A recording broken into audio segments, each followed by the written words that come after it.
Earlier this morning here in central Illinois, a gallon of regular gas was $3.99. This is in a rural area with a state that does have the second highest gas taxes in the nation. In Chicago, a gallon of regular gas is going for nearly $4.10 according to AAA. Across the country, the average is up over last month. AAA's regular gas price index shows the current average at $3.84. A month ago, it was $2.92. Now, earlier today in Auburn Hills, Michigan, Vice President J.D. Vance spoke to supporters and he took questions from reporters. The spike in gas prices on every driver, that was brought up. Gas prices are up, and we know they're up, and we know that people are hurting because of it, and we're doing everything that we can to ensure that they stay lower. I will say, the president said this, and I certainly agree with it. This is a temporary blip.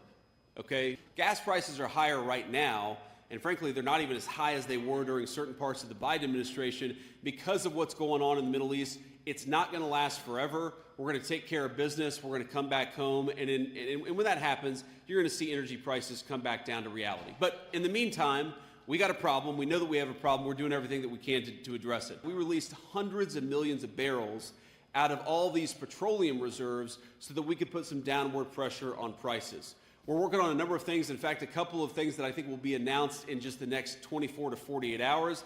I don't want to get ahead of the president on that, but we recognize this is an issue. We are fighting against it, and we promise that when this conflict draws to a close, when this operation draws to a close, we're going to see those energy prices come back down to reality because that's what the president promised to do. He delivered an energy-dominant agenda. It's made us much more secure in the face of these things. But yeah, we got a rough road ahead of us for the next few weeks, but it's temporary. Now, today's gas prices aren't the highest that they have been. Back in June of 2022, as you heard the vice president say, under the Biden administration, regular gasoline hit the highest recorded average at $5.56 a gallon. Diesel in June of 2022 hit $5.81 on average. While the average of the state for regular is $3.93, the average for diesel is $4.97. The current average, according to AAA across the country, for diesel, $5.06. A month ago, that was $3.60. Again, diesel is something that a lot of the large trucks on highways utilize to get goods from one place to the other, and that's expected to impact inflation. If we take a look at some of the latest inflation numbers, according to the Bureau of Labor Statistics, you've got the numbers back in the Biden administration of 2022, where it spiked at 9.1% for June that year. About the same time, gas spiked to the highest. Now, the latest consumer price index for February this year at 2.4%, but with that spike that we've seen, it's expected to increase the cost of inflation. But it's not just the cost of filling up your tank for a road trip. It's also the price of a flight.